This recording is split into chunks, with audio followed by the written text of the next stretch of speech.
I knew the morning was going wrong the moment I heard my name spoken on the other side of the glass wall. I had come in early again, hoping a quiet hour would steady my nerves before the performance review I had been dreading for weeks. Instead, I stopped mid-step, my badge still in my hand, as my boss's voice drifted out like it had been waiting for me. "Layla is already on the list," he said, casual, conversational.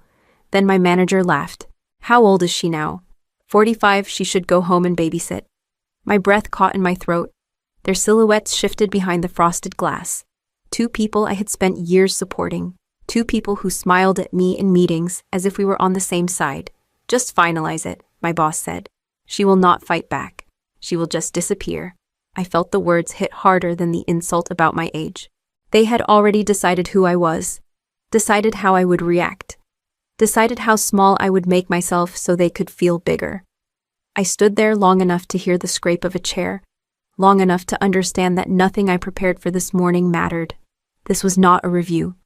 This was a sacrifice. I thought about every weekend spent answering messages, every late night smoothing their mistakes, every time I swallowed irritation because being dependable was supposed to protect me. And then I felt something shift inside me, quiet, steady, decisive. I stepped back from the glass before they could open the door and find me frozen there. I did not confront them. I did not interrupt their laughter. I did not give them the scene they had already rehearsed. I turned and walked toward my desk with a calm I did not recognize. My hands steady even as my stomach twisted. Their voices faded behind me. My footsteps were the only sound I heard.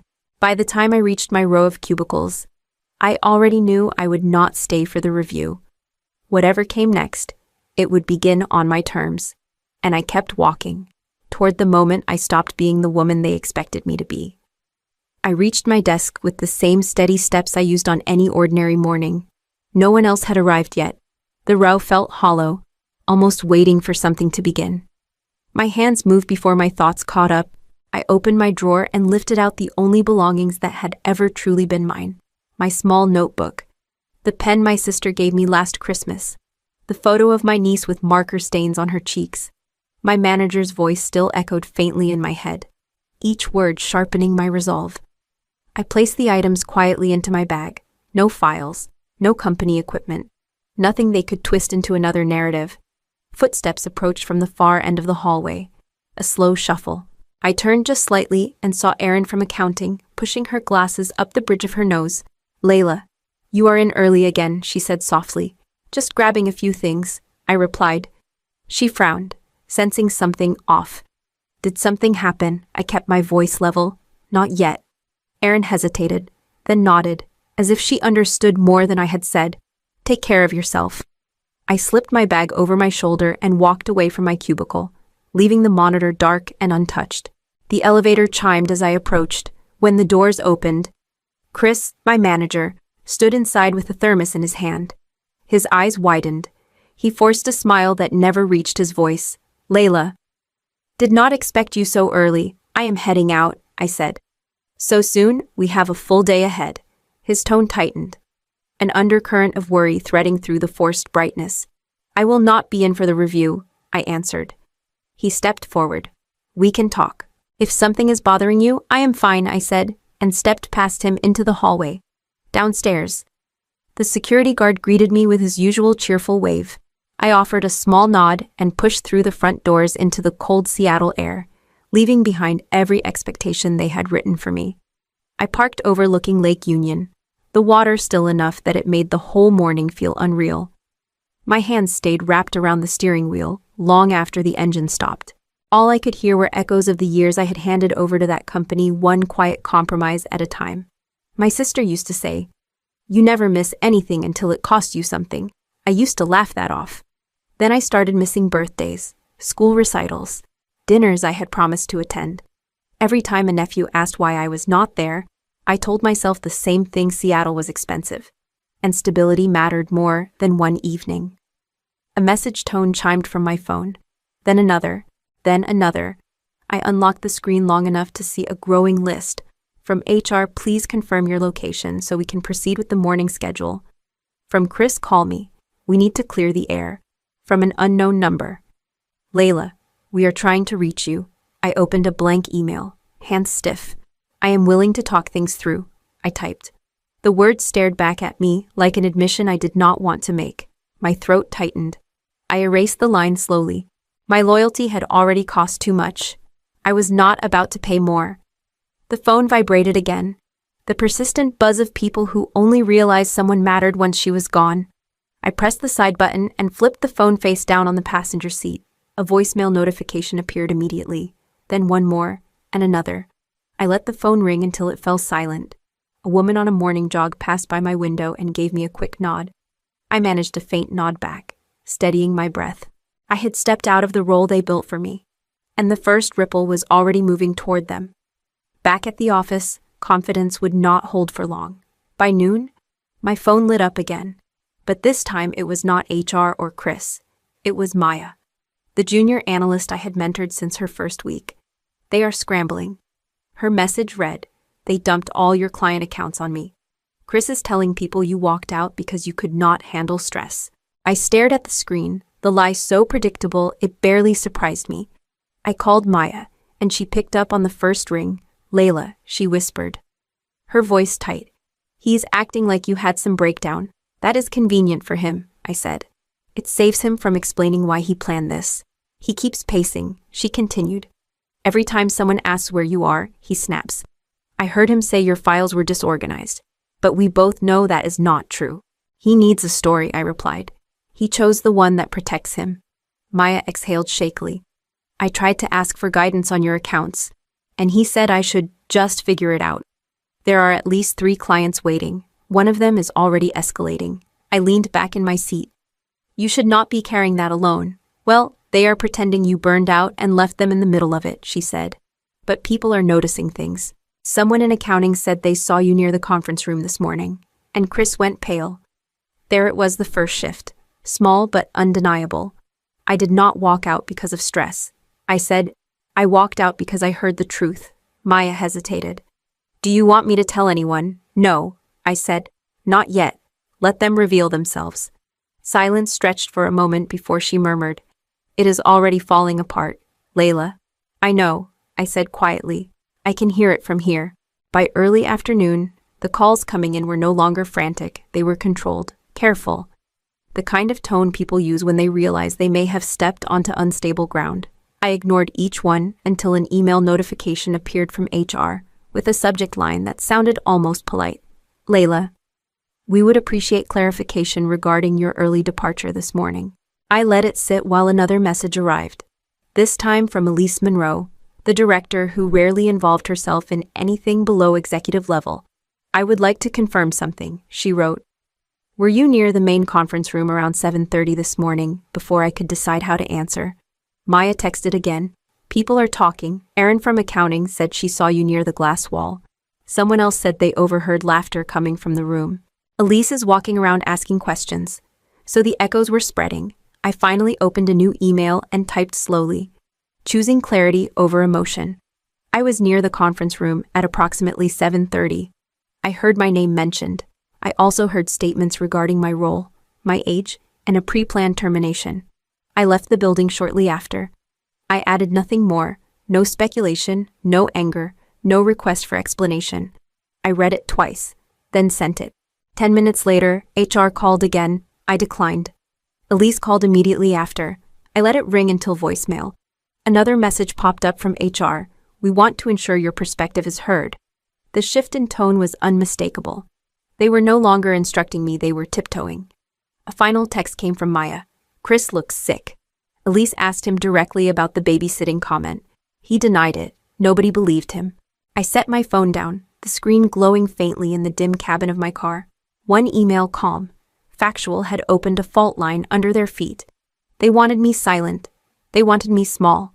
Now they would have to decide what to do with a truth they could not contain. By the next morning, my phone lit up with messages before I even finished my first cup of coffee. The first was from Maya. "It is happening," she wrote. Elise pulled Chris into a closed-door meeting. "No one is allowed near the hallway." A moment later came another text. She confronted him about the age comments and the termination plan. I called her. How did he react? "He denied everything," she whispered. "He said you must have misheard." Then Elise mentioned that Erin saw you near the glass wall, and that another employee heard laughter. He went pale. I have never seen him like that. I exhaled slowly. He brought this on himself. And it gets worse, she added. HR just announced he is on administrative leave effective immediately. They cited policy review. Everyone knows what that means. Before I could respond, another message buzzed through. From Erin, your manager is trying to shift the blame, but Elise found emails showing she drafted fake performance concerns weeks ago, I replied. Thank you for letting me know, though my hands trembled slightly. Maya texted again. They removed her from all supervisory duties. People are whispering everywhere. Seattle gossip is vicious. I stepped outside my apartment onto the small balcony, letting the cold morning air settle me. There was no satisfaction in hearing any of it, just a quiet sense of alignment. For years they controlled the story. For years I let them shape how I was seen. But the moment I walked out, everything they built began cracking under its own weight. Another message from Maya appeared. They are trying to figure out how to explain this to clients. No one knows who will replace them, I typed back. Focus on your work. Do not get pulled into their panic. She sent a single reply. You changed the whole place, Layla. As I put my phone down, I understood what she meant. Their fall was already in motion, and none of it required me to push. That afternoon, as the noise from my old office kept rising through Maya's updates, a new notification appeared on my phone. It was from LinkedIn, an unfamiliar name, with a short message, Layla. I hope this is not intrusive. I am Harper Lewis, Senior Recruiter for Westbridge Consulting in Pioneer Square. We have followed your work for several years. Would you be open to a conversation? I read it twice before responding. I am available to talk today. I wrote, Harper replied almost instantly. Perfect. Can you join a brief call at 3 o'clock sharp? My phone rang. Layla, Harper greeted warmly. Thank you for making time. I will be direct. We are building a cross-regional operations team. And your name came up more than once. People describe you as consistent, solution-oriented, and steady under pressure. I swallowed, caught off guard. I appreciate that. May I ask who mentioned me? Several former partners, she said. Your work speaks loudly. We value people who hold things together without demanding the spotlight. No mention of my age. No hesitation about my career timeline. Just respect, she continued. We want someone who can guide junior analysts, communicate clearly with executive leadership, and rebuild strained client relationships. Your background makes you a strong fit. I exhaled softly. What exactly would the role look like? You would lead a cross-regional team of about 10, Harper explained. You would set the structure, oversee onboarding, and have autonomy to redesign internal processes. It is a senior-level position. I felt a slow, unfamiliar warmth spread through me, and expectations around hours. We do not reward burnout, she said. We reward outcomes. If you need boundaries, set them. For the first time in a long time, I felt seen, chosen, not tolerated out of convenience. Harper, I said quietly, I would like to move forward. Her smile was audible. Then let us begin. 2 days after the call with Harper, the formal offer arrived. I read through it slowly, half expecting to find the hidden traps I had grown used to. But the numbers were honest, the expectations clear, and the flexibility real. Higher pay, genuine autonomy, and a work structure that treated adults like adults. I dialed Harper. Before I accept, I said, I want to set a few boundaries. Of course, she replied. Go ahead. I do not take after-hours calls unless they are true emergencies, I said. I do not absorb unpaid labor to cover someone else's disorganization, and I do not participate in forced team culture events designed to hide burnout. There was a short pause, not tense, just thoughtful. That all sounds reasonable, she said. We want leaders who know their limits. Your clarity is a strength. I closed my eyes for a moment, letting that sink in. Then I accept. Welcome to Westbridge, Harper said.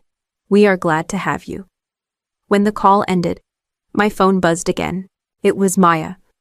The investigation results are coming out, she wrote. You will not believe what they uncovered about them, I typed back. Thank you for telling me, and left it there. She sent another message. You really do not want details. Not anymore, I answered. I'm moving on, Maya replied with a small heart emoji and a final line. You deserve this. I set the phone aside and rested my hands on the counter. For years, I had waited for someone to apologize, to admit they had underestimated me, to make things right. But none of that mattered now. The company that dismissed me in private no longer defined the shape of my life. I had chosen something different, and the choice itself felt like the victory I had been reaching for all along.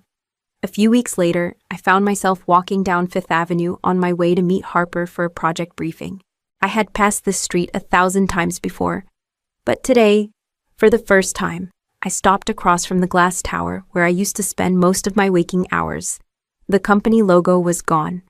In its place was a new name, a new color scheme, a new identity someone had slapped over the old one like a bandage. My phone buzzed. It was Maya. The acquisition went through, she wrote. Internal instability, client losses. It all hit at once. I typed back. I saw the new sign. She replied instantly, and Chris HR banned him from holding any managerial role for at least 3 years. Documented violations. There was no way for him to argue it. I stared at the blank space where the old letters used to hang. No surprise, I murmured to myself. Another message came through, and Karen got reassigned. They moved her to another branch, no leadership duties, just regular staff work. I could almost hear the bitterness in Maya's typing. I sent a short response. I hope she treats the new team better, Maya wrote. People said the whole atmosphere changed after everything came out. No one is pretending anymore.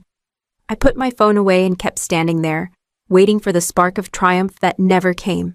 There was no gloating inside me, no rush of victory. Just a soft exhale, clean and unforced. The building across the street did not feel like the place that tried to erase me. It felt like a story I had already stepped out of. A man in a business suit brushed past and said, "Excuse me," jolting me back into motion. I adjusted my bag on my shoulder and turned away from the tower, letting the city swallow it behind me. My hands were steady, my stride was sure. The game that once defined me had ended without the ending they imagined, leaving space for something else to begin. My first weeks in Pioneer Square slipped into a rhythm I had never known in my old job. My new team asked real questions, not tests disguised as collaboration. When I spoke, people looked at me without impatience. When I outlined a plan, they listened, took notes, and built on it instead of dismissing it. One afternoon, as we wrapped up a meeting, Jonah, one of the junior analysts, lingered by the door.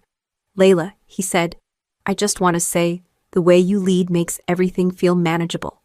You do not hover, you do not panic, you make space for us." I nodded. "Someone once taught me that good work does not grow in fear." He smiled. "Well, whatever you're doing, it is working." After the room emptied, Harper stopped by my desk. "You look settled," she said. "I am getting there." "You brought stability to a team that needed it," Harper added. "And you did it without forcing anything." I closed my notebook. "Thank you for trusting me with this." Her voice softened. "You earned it long before we met." That evening, I left the office later than usual. Not because of pressure, just momentum. I walked through the brick-lined streets, the air carrying that faint scent of sea salt drifting up from the waterfront, for a moment, without planning to. I paused beside a bench and let my mind drift back to the conference room glass, to the laughter that once tried to define me. The words no longer pierced. They floated like echoes from a life I had stepped out of. I did not disappear. I moved.